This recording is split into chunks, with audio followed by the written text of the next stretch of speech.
Olá, queridos irmãos, que a graça e a paz de Jesus esteja com todos. Quero compartilhar convosco nesta oportunidade sobre a fé cristã. Quando nós falamos sobre a fé cristã, nós não estamos falando desta fé comum que todas as pessoas elas têm. Nós estamos falando de uma fé especial, uma fé que só é possível para o homem por conta da graça e da misericórdia de Deus. Esta fé cristã, ela é tão necessária e indispensável para que o homem se torne cristão, ou seja, para que ele se torne um filho de Deus, um salvo na pessoa do Senhor Jesus Cristo. Então, por conta disso, Deus ele concede essa fé à pessoa e assim ela se torna um cristão. Como diz o apóstolo São Paulo em sua carta escrita aos Efésios, no capítulo 2, no versículo 8: porque pela graça sois salvos mediante a fé, isto não vem de vós, é dom de Deus, não de obras, para que ninguém se glorie. Então vejam só que essa fé é algo que é dada por Deus para o homem. E eu quero nesta oportunidade enfatizar esta fé cristã sobre 3 pontos de vista. A fé cristã como necessária para a salvação, a fé cristã adquirida ou desenvolvida e a fé cristã prática, a fé cristã prática ou realizadora. E é importante olharmos cada um destes pontos. Por este motivo, vejamos o primeiro ponto, ou seja, a fé cristã como um dom de Deus, como uma dádiva de Deus. Como já vimos, a fé cristã ela é imprescindível para que uma pessoa ela se torne cristã, ou seja, uma pessoa salva na pessoa do Senhor Jesus Cristo. Para o crente, irmãos, é fundamental conhecer a doutrina da fé. Por crente em Jesus, consideramos apenas aquelas pessoas que já fizeram uma decisão, ou seja, que aceitaram ao Senhor Jesus Cristo como seu Senhor e como seu Salvador e foram salvos para a eternidade, conforme nos mostra a Escritura, através de Jesus, aceitando-o como seu único e suficiente Salvador. Quando eu digo seu único e suficiente Salvador, estou me reportando também aquilo que diz a palavra de Deus em Atos capítulo 4, versículo 12, que diz: e em nenhum outro há salvação, porque debaixo do céu nenhum outro nome há dado entre os homens pelo qual importa que sejamos salvos. Então a Escritura ela nos diz de forma bem clara, bem lúcida, de que não existe um outro meio para que a pessoa seja salva, a não ser através da pessoa de Jesus Cristo. Ou seja, Jesus foi aquele que morreu na cruz pelo seu pecado, pela sua salvação, ou seja, ele fez ali um sacrifício substitutivo. Isso, a sua morte foi uma morte vicária, ou seja, Jesus Cristo ele morreu no seu lugar. Agora, é óbvio, que é necessário que o homem assim, ele creia, é necessário que o homem aceite o sacrifício de Jesus pela fé, como declara a Escritura. E esse crer não é algo que é produzido pela vontade humana, mas é promovido ou é produzido pela vontade de Deus na vida do homem, como bem já falei, citando Efésios 2, versículo 8, que diz: porque pela graça sois salvos mediante a fé, isto não vem de vós, é dom de Deus, não de obras, para que ninguém se glorie. Veja que o texto, o apóstolo Paulo, ele deixa bem claro, bem lúcida a ideia, porque pela graça, ou seja, a graça é o favor imerecido da parte de Deus para o homem. O homem não merecia, porque o homem estava morto nos seus delitos e nos seus pecados, mas Deus decidiu, por sua própria vontade, salvar aqueles que de fato receberiam a Jesus como seu Senhor e como seu Salvador. Então, Jesus veio para morrer por estes a quem Deus escolheu para a vida eterna. E por esse motivo, Jesus é o único e suficiente Salvador para o ser humano. Não há outro meio de o homem chegar à presença de Deus a não ser por intermédio da pessoa de Jesus Cristo. E por esse motivo ele precisa crer. E esse crer é algo que é produzido por Deus na vida do homem. Então veja só, a fé salvadora é dada por Deus a toda pessoa que, após ter ouvido a palavra de Deus, ter sido evangelizada, dá lugar à palavra de Deus e responde afirmativamente ao trabalho realizado pelo Espírito Santo em seu coração, conforme declara a palavra do Senhor. Quando nós lemos no Evangelho de João, no capítulo 16, no versículo 7 a 11, que diz: mas eu vos digo a verdade, convém-vos que eu vá, porque se eu não for, o Consolador não virá para vós outros. Se porém eu for, eu vos enviarei. Quando ele vier, o Espírito Santo no caso, quando ele vier, convencerá o mundo do pecado, da justiça e do juízo. Veja só, quando ele vier, ele convencerá. Então, o ato do convencimento é o Espírito Santo. Então, quando você crê, que você diz, eu creio em Jesus, é porque o Espírito Santo já trabalhou na sua mente, no seu coração, e por conta disso, você agora está rendendo-se à operação do Espírito Santo na sua mente, no seu coração. Então ele diz, quando ele vier, convencerá o mundo do pecado, da justiça e do juízo. Do pecado, porque não crê em mim. Da justiça, porque vou para o Pai e não me vereis mais. Do juízo, porque o príncipe deste mundo já está julgado. Então, é uma obra de Deus na vida do homem. E assim o homem, uma vez trabalhado, orientado pelo Espírito Santo, ele aceita pela fé, conforme Efésios 2:8, a Jesus como seu único e suficiente Salvador, e assim se entrega deliberadamente à pessoa do nosso Deus.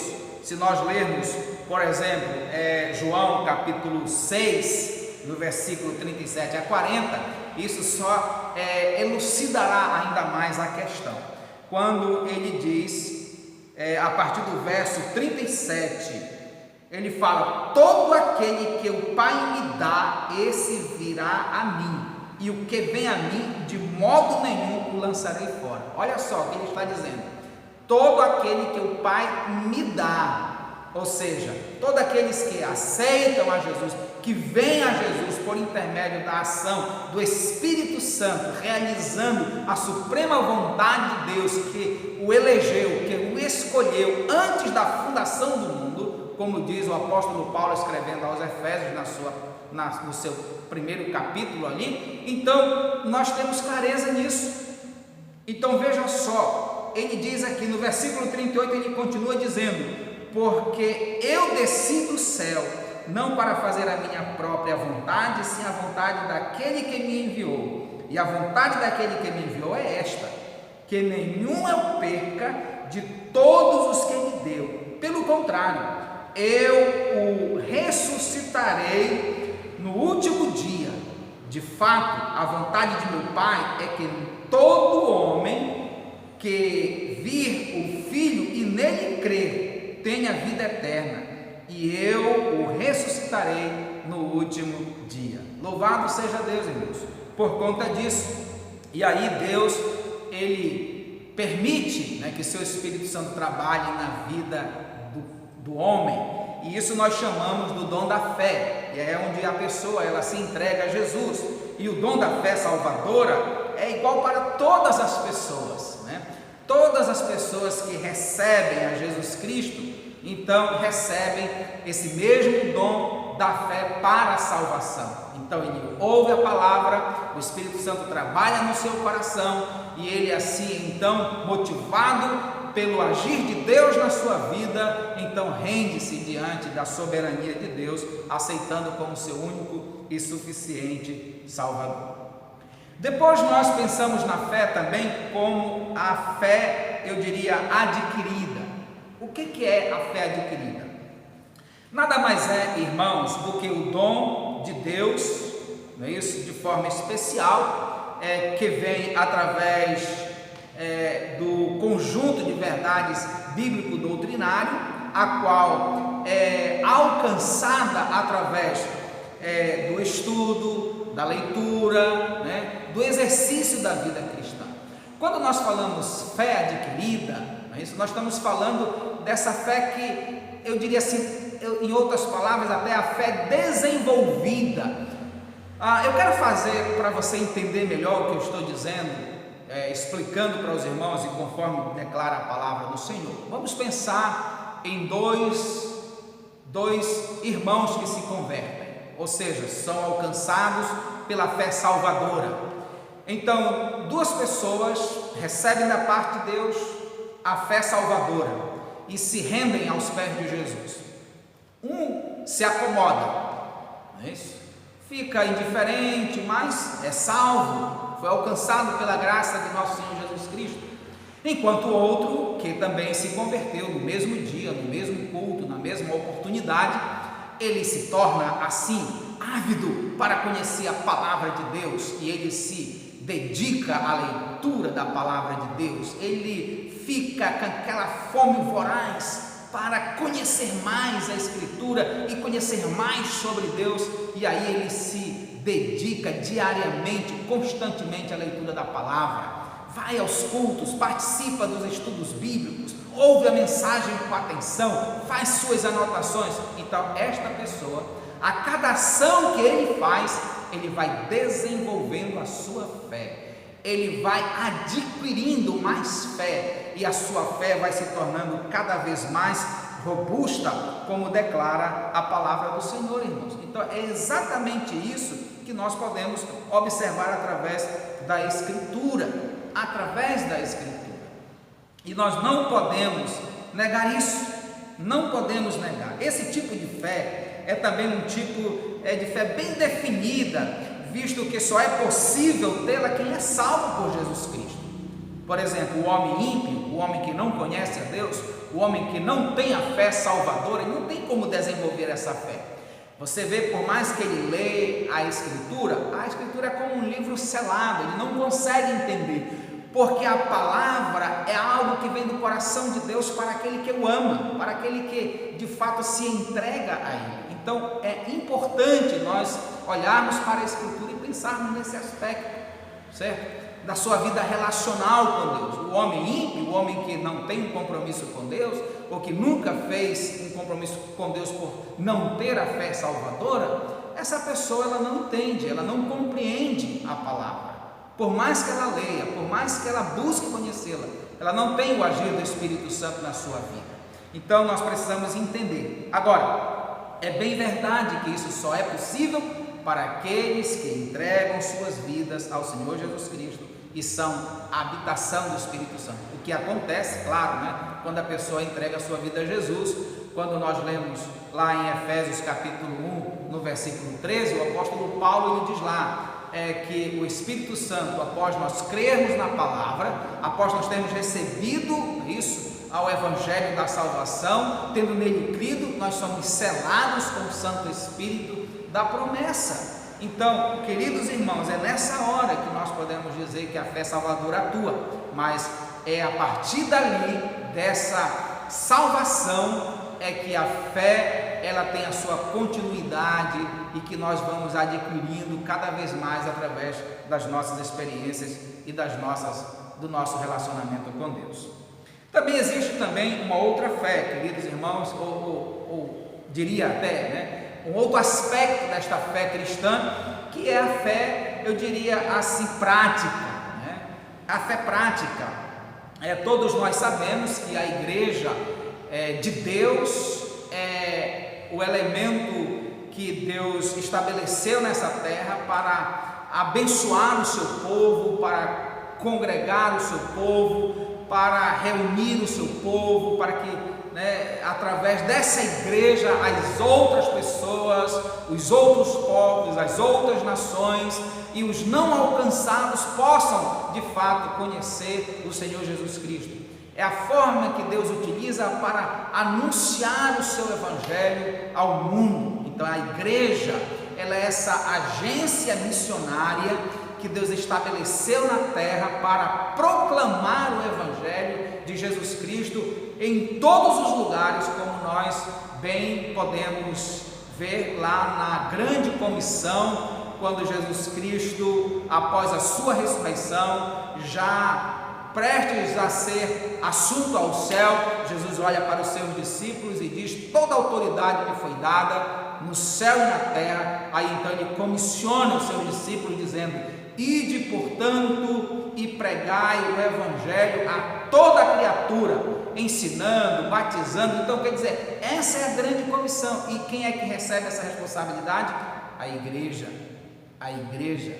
E é na igreja, é a igreja que exerce essa fé, coloca em prática esse dom da parte de Deus.